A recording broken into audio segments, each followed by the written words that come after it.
친구 나의 예수님. 나는 깨지기 쉬운 질그릇과 같으나 때론 낙심해도 포기치 않음은 예수의 생명이 내 안에 있기에 내 삶의 동행자 나의 예수님. 나는 기대가 없는 어린 나비 같으나 늘 쓰러져도 다시 일어남도 예수의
하나님께서 우리에게 주시는 말씀은 갈라디아서 6장 14절입니다.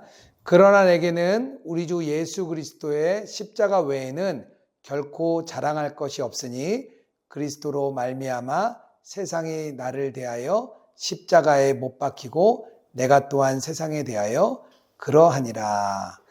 그러니까 요즘 SNS를 보면 이렇게 자랑 뽐내기 대회를 하는 것처럼 보입니다. 뭐 외모, 패션, 또 자기 여행, 뭐 라이프 스타일 뭐 다 자랑을 합니다. 뭐 성공한 것도 자랑하고 건강한 것도 이렇게 자랑을 하는 거죠. 근데 보면 대부분 사람들이 이렇게 자랑을 합니다. 아이들이 어릴 때는 이렇게 아이들 키워보면 아이가 막 한 걸음 떼는 것도 하나하나 다 자랑이죠. 우리 어르신들이 되면 손주 자랑하시죠. 저는 이렇게 뭐 크게 뭐 자랑할 건 없는데요. 저는 책을 좀 읽을 때 이렇게 두꺼운 책, 어려운 책 읽으면 꼭 표지를 올립니다. 그래서 책은 뭐 허세가 반이다, 뭐 그런 말도 이렇게 있습니다. 그런데 사도 바울은 그 어떤 것도 자랑하지 않았습니다. 실제로 갈라디아서에서 자신이 자랑할 게 없다고 말을 하죠. 14절이죠. 자랑할 것이 없으니. 이 뜻은 자랑할 마음이 전혀 없다. 조금 더 문자적으로 해석하면 하나님이 자랑하는 것을 금하셨다. 이렇게도 볼 수 있습니다. 바울은 하나님께서 자랑을 금한다는 사실을 알았어요. 예레미야서 9장 23절 이렇게 말합니다. 여호와께서 이와 같이 말씀하시되 지혜로운 자는 그의 지혜를 자랑하지 말라. 용사는 그의 용맹을 자랑하지 말라. 부자는 그의 부함을 자랑하지 말라. 뭐 지혜, 힘, 부 뭐 자랑하지 말라는 건 뭐죠? 뭐 아무것도 자랑할 게 없다는 거예요. 특히 최악이 있는데요. 자신이 신앙적으로 이룬 것을 자랑하는 거, 그게 최악입니다. 근데 초대교회에 그런 사람이 실제로 있었습니다. 자신들이 유대인이고 자신들이 할례 받은 것을 자랑했어요. 갈라디아서 6장 13절에 이런 말씀이 나와요. 너희에게 할례를 받게 하려 하는 것은 그들이 너희의 육체로 자랑하려 함이라. 그러니까 할례파 교사들이 예루살렘에서 내려와서 갈라디아 교인들 안에 예수님의 참된 제자가 되려면 믿는 것 갖고는 안 되고 할례를 받아야 된다. 그렇게 주장한 거예요. 그러면서 자기의 할례를 자랑을 한 거죠. 요즘으로 따지면 뭐 이런 걸 수도 있겠죠. 나 모태신앙이야. 뭐 그런 거 자랑할 수도 있고요. 내가 교회에서 어떤 직분을 가졌는지 뭐 자랑하는 것. 또 다니면 우리 교회는요 엄청 성장했어요. 우리 교회 아주 큰 건물, 큰 교육관 갖고 있어요. 우리 교회에 참 성도님들 많고요. 선교사를 우리는 엄청 많이 파송했어요. 우리 교회가 봉사하고 섬기는 거 얼마나 잘하는지 모릅니다. 이런 것들이 다 어떻게 보면 다 영적인 자랑이죠. 실제로 영적인 사람이 영적인 능력을 얼마나 가지고 있는지 막 이렇게 보여주고 싶은 거잖아요. 그래서 이런 말이 있어요. 교회에서 은혜로 시작해서 공로로 끝나는 게 교회 사역이다. 뭐 그런 말이 있습니다. 참 슬픈 이야기죠. 한 선교사님이 이제 외국의 목회자님들을 데리고 이제 한국에 오셨대요. 근데 이제 한국에 유명한 금식기도원에 가보고 싶다 그래서 그분들을 모시고 갔답니다. 근데 이제 예배 시간이 다 돼가지고 식당에서 이제 교회당으로 들어가려고 하는데 예배실 문을 딱 닫았대요. 그래서 절로 돌아가시라고. 그랬더니 어떤 분 두 분이 막 거기서 실랑이를 하더래요. 가만 들어보니까 야, 내가 누군지 알고 문을 닫아 막 그런 이야기였어요. 근데 이제 그분들은 그 문으로 들어가시고 이제 이 목사님은 외국 목회자들 데리고 옆길로 돌아서 들어갔습니다. 근데 우연히 앉았는데 그 문에서 싸우시던 분들이 앞에 앉으셨대요. 그래서 이분들이 예배를 어떻게 드리나 이렇게 봤는데 너무 신실하게 드렸다는 거예요. 그러니까 겉은 경건해 보이는데 그 속은 실제로 그렇지 않은 거죠. 바울이 종교적으로 자랑할 게 굉장히 많은 사람이었습니다. 왜냐하면 8일 만에 할례 받았죠. 베냐민 지파죠. 자기 히브리인 중에 히브리인이라 그러죠. 율법으로 바리새인이고 심지어 율법의 의로는 흠잡을 게 없다. 거기다가 이 사람이 최고의 학벌이었습니다. 그 당시에 가말리알이라는 사람의 제자로 최고의 학벌을 갖고 있었죠. 또 로마 시민이죠. 그리고 뭐 자랑할 게 엄청 많았던 사람이에요. 그런데 그가 예수님을 알고 난 뒤에 자신이 자랑할 게 없다라고 얘기를 했고요. 그리고 그리스도 안에서 자랑하는 것은 오직 한 가지다.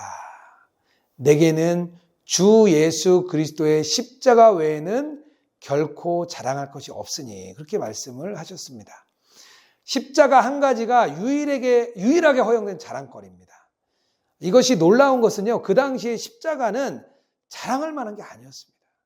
십자가는 수치스럽고 모욕스럽고 끔찍한 거였습니다. 구약 성경에도 나무에 달린 자는 하나님의 저주를 받았다고 이야기를 했습니다.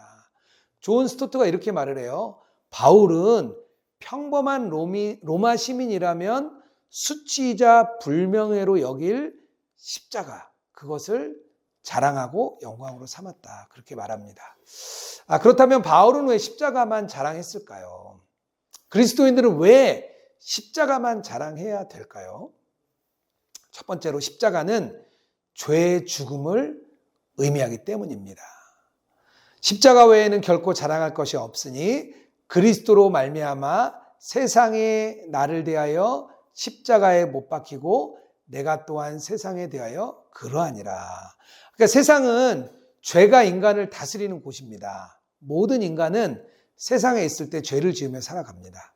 사도 바울도 동일하게 죄에 묶여서 살았죠. 그러니까 죄의 종노릇하며 살았다는 거예요. 그런데 예수 그리스도께서 십자가에서 하신 일을 통해서 그 죄를 십자가에 못 박은 거죠.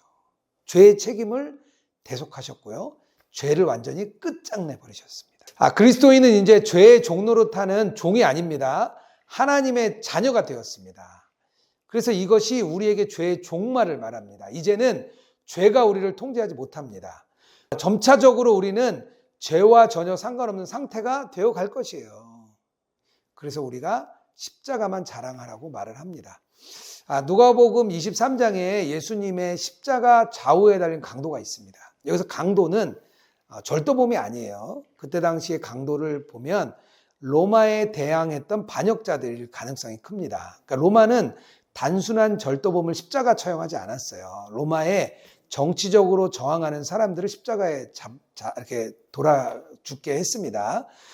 그래서 그들은 아마도 대의를 품고 죽음까지 강호했던 사람들이에요. 하지만 그들이 아무리 높은 대의를 가지고 있어도 그들도 죄의 종로를 했던 사람들이에요. 그리고 결국 그들 죄의 종입니다.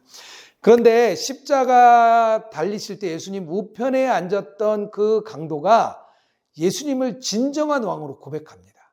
그리고 예수님께서 그를 낙원으로 인도해 주십니다. 그의 죄를 용서해 주시는 거죠. 이제 그리고 나서 그는 하나님의 자녀가 되었습니다. 정말 극적인 반전이죠. 마지막 죽음의 문턱에서 죄의 종이 아니라 하나님의 자녀가 된 것입니다. 죄의 종말을 마지막에 맞이했어요. 이 우편의 강도가 아마 천국에 가서 이걸 너무 자랑했을 것 같아요. 내가 너무 이것도 아무것도 몰랐는데 정말 이 십자가만이 저의 자랑입니다. 그런 마음이 들겠죠. 십자가를 자랑해야 한 두 번째 이유는요. 십자가가 하나님의 사랑을 가장 잘 보여주는 증거이기 때문입니다. 자기 백성을 구원하시기 위해 자기의 아들의 희생제물을 주신 거죠. 십자가를 자랑하는 것은 결국 하나님의 그 사랑을 기뻐하는 겁니다. 이 사랑은 아무도 배제하지 않습니다. 나만 받는 사랑도 아니에요. 이건 누구나 받을 수 있는 사랑입니다. 세상의 모든 사람을 다 주고도 남을 풍성한 사랑입니다. 만약에 나만 받는 사랑이라면 다른 사람 배가 아프죠. 너무 부럽죠. 왜 나는 그렇지 못하지? 그런데 이 사랑은 하나님께 오는 모든 사람에게 줄 수 있습니다. 그래서 우리가 더 자랑을 해야 되는 겁니다. 탕자가 집을 나갔습니다. 이제 둘째 아들이 아버지의 재산을 받아서 멀리 가서 모든 재물을 다 써버렸습니다. 그냥 막 흥청망청 쓴 거죠. 그런데 아버지는 늘 아들을 기다려요. 저 멀리 아들이 오려나. 그 길에서 아들을 기다립니다. 왜냐하면 그 당시에 이런 아들이 다시 돌아오잖아요. 그럼 사람들이 돌을 던졌어요. 집에 들어갈 때까지 돌을 막 던지는 거예요. 그래서 어떤 사람은 길에서 돌을 맞아 죽는 예도 있었습니다. 그 마을 사람들에게 본을 보이는 거죠. 그런데 이 아들이 결국에는 세상에서 돈 다 쓰고 흥청망청하다 결국 돌아옵니다. 아버지는 멀리 바라보다가 혹시나 아들이 수모를 당할까, 그 아들이 달려올 때 막 아버지가 뛰어갑니다. 그래서 아들을 맞아줘요. 이게 아버지의 사랑이죠. 예수님이 이 비유를 가장 사랑했다는 그런 성경 해석가도 있습니다. 그렇게 표현을 해요. 예수님이 가장 좋아하는 비유다. 예수님께서 누가복음 15장에 잃어버린 양 한 마리를 찾기 위한 그 목자의 모습을 보여줍니다. 양이 스스로 돌아오는 게 아니에요. 목자가 직접 찾아가요. 99마리 놔두고 한 마리 찾으러 갑니다. 그리고 그 한 마리를 목에 짊어지고 돌아와요. 그러면서 막 기뻐해요. 이게 아버지의 사랑입니다. 이것을 자랑하라고 말하는 거예요. 누구나 받을 수 있는 사랑이기 때문입니다. 최근에 가까운 권사님 이제 친구분이 이제 장례를 맞이했는데 그 남편이 갑자기 돌아가셨어요. 이제 50대 초반이신데 유언장 한 장 남기지 않고 갑자기 돌아가시게 됐습니다. 장례식에 가보니까 아내도 아이들도 그냥 망연자실하게 있더래요. 그리고 이제 그 위로해 주고 이렇게 돌아오셨다고 저에게 얘기를 해주셨어요. 그래서 목사님 건강 조심하세요. 그렇게 이야기를 해주시더라고요. 그런데 제가 그 죽음을 맞이하는 걸 보면서 제 자신을 생각했습니다. 깊이 생각하게 됐어요. 내가 지금 죽으면 어떡하지? 그런 생각을 제가 했습니다. 돌아보니까 뭐 아내도 아이들도 저 때문에 참 고생이 많았습니다. 이제 늦은 나이에 목회자가 되겠다고 이 길을 가느라 고생이 참 많았습니다. 안정적인 직장을 관두고 불안정한 목회의 길을 이렇게 가니까 참 어려웠어요. 또 전도사로 한 6년 정도 섬겼는데요. 그때는 조금 이렇게 재정적으로 좀 쉽지 않았습니다. 동네 주민센터에서 어느 날 저희 집에 쌀을 가지고 왔어요. 쌀을 이렇게 주었습니다. 근데 우리 큰딸이 그때 중학생이었는데요. 이제 그걸 이제 중학생인 딸이 보고 마음이 좀 상했나 봐요. 나 그거 안 먹을 거야. 그러면서 문 닫고 이렇게 들어가더라고요. 이렇게 사춘기 시기였죠. 그래서 되게 미안했습니다. 또 중요한 시기에 남들처럼 이렇게 잘 지원해 줄 수 없어서 자신의 꿈도 포기했습니다. 하지만 그때마다 주님이 저에게 주신 질문이 있었어요. 예수님 한 분으로 충분하냐? 너 십자가만 자랑하며 살 수 있냐? 그런 질문을 주님이 저에게 늘 주셨습니다. 근데 제가요, 매번 아멘 했어요. 왜냐하면 그게 아니면은요, 그거 자랑하는 게 아니면 지금 상황을 도저히 이해할 수가 없는 겁니다. 정말 아이들은 하나님께서 그냥 키워주시기를 맡길 수밖에 없었어요. 그러니까 예수님 한 분으로 충분합니다 고백하는 거죠. 근데 정말 하나님이 아이들을 키워주셨습니다. 2 아이들 대학에 보냈고요. 한 번도 등록금 낸 적이 없어요.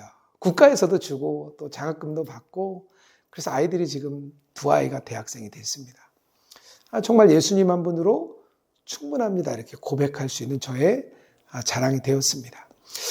최근에 어떤 목사님이 교회 재정을 횡령해서 뉴스에 나왔습니다. 큰 교회 목사님이고요.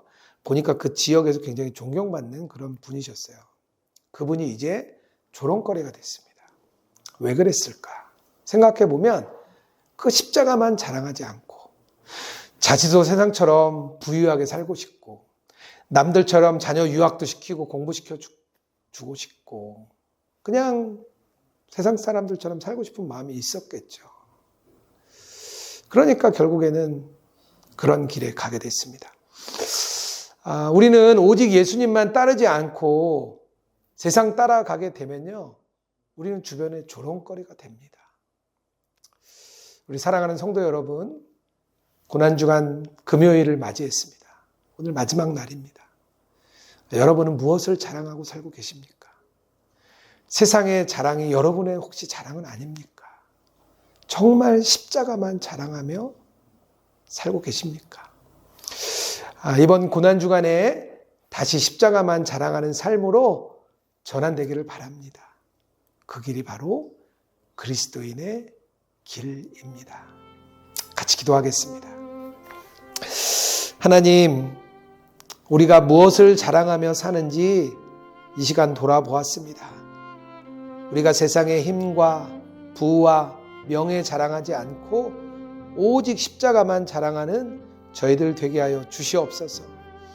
하나님의 그 사랑이 너무 크기 때문에 어느 누구나 줄 수 있는 그런 사랑입니다. 우리가 그래서 그 십자가만 자랑합니다.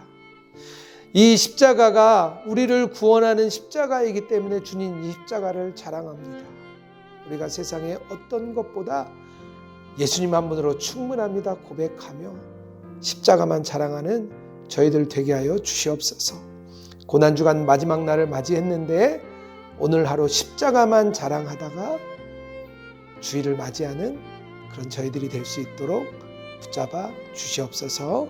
그렇게 행하실 주님을 온전히 기대하며 거룩하신 예수님의 이름으로 기도드렸습니다.